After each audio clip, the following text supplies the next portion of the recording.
दिनै 10 नभेम्बर बर' थुनलाइ आफादनि जोनोम सान बेखौ लोब्बा लाखिनानै तामुलपुर जिल्ला बर' थुनलाइ आफादा सानसेनि हाबाफारिजों उत्तर बेतना गुदि बर' थुनलाइ आफादनि बानजायनायाव उत्तर बेतना जौसिन फरायसालिनि लांगोनायाव सानसेनि हाबाफारिजों गाजा गोमजायै खुंनो लादों आरो बेबायदि दा आफादा सोलिगासिनो दङ। दा दिनैनि बे गोथार सानाव आं बेखौनो बुंनो सानो सासे थुनलाइनि मावथि बा थुनलाइ सिबियारि हिसाबै जोङो बर' थुनलाइ आफादा बे 10 नभेम्बर 1952 मायथाइनि दिनैनि सानाव बे समनि दैदेनगिरिफोरा दाबाय।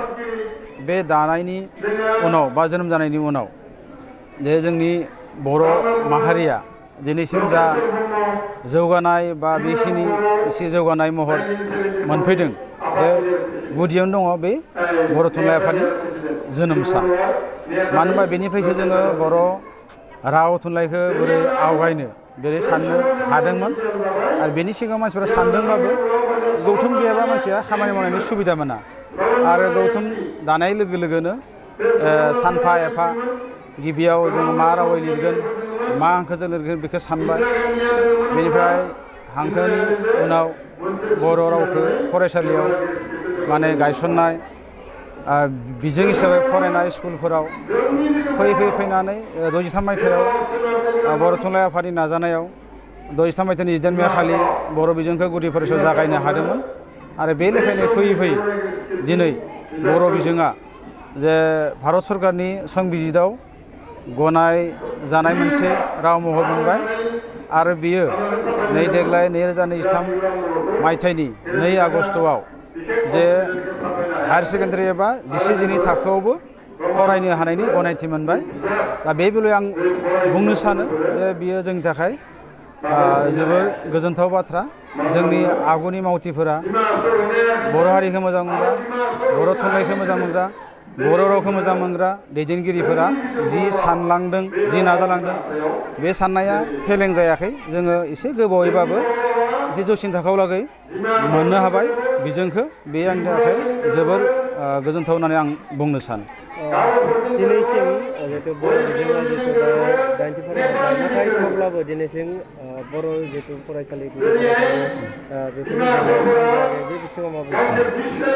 दा बे बिथिङावथ' जोङो जोंनि गौथुमजों लोगोसेनो सरकार आरो लोगोसे जोङो साफा सुबुंफोरनि बा नोगोरारिफोरनि बर' सुबुंफोरनि मा होनना बुङो गोबां दायित्व दङ। मानो होनबा जोङो जेब्लानाखि गावनि बिजोंजों लोब फरायना दिन्थिनो हागोन सरकारखौ जोंनि गोहोमखौ खोख्लैनो हागोन जे जों बेखौ नांथारगौ।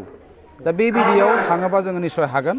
दा आंखाल दङब्लाबो जों खिन्थु एसेबाबो आवगायलांबाय थादो आरो बियो निस्सय जोङो बेबायदि थांबाय थायोब्ला मोनसे समाव जोङो बेफोर जेंनाखौ सुफुंनो हागोन होननानै जों सानो आरो। माखासे बर' बिजोङाव फरायनायखौ एसे खमायनो हमबाय थादों माखासे जायगायाव बे बिथिङाव दा बे बिथिङाव बुंनो थाङोबाथ' एसेबां खम जाद्रायाखै। मानो होनबा मोजां जों नायबिजिरना नुयो जेनेबा जोंनि फरायसाफोरा सरकारियाव खम जादों खिन्थु बेजों समान जोंनिया फ्राय ओनसोलावनो प्राइभेट स्कुलफोरबो जाबाय। जेनेबा इउएनएकेडियानो जा गुबुन खायसे सुबुंफोरजों दैदेनजानाय प्राइभेट स्कुलानो जा बेबायदि गोबां प्राइभेट स्कुलावबो फरायो।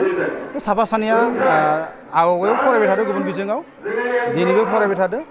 जोंनि बिजोङाव खमायद्रायदो बे नङा आरो माने जोंनि हयथ'बा प्राइभेटावबो जोंनि बिजों थानायखाय जोंनि फरायसाफोरखौ खम जानाय बायदि मोनो। खिन्थु साफा सानैया आवगायाव फरायो दासिमबो गुबुनाव फरायो। साफा सानैनि फोथायनाया दाबो दङ खिन्थु माखासे मानसिया खिन्थु जोंनि बिजोंखौनो दासिमबो गनायना लादों होनना जों बुंनो सानो आरो।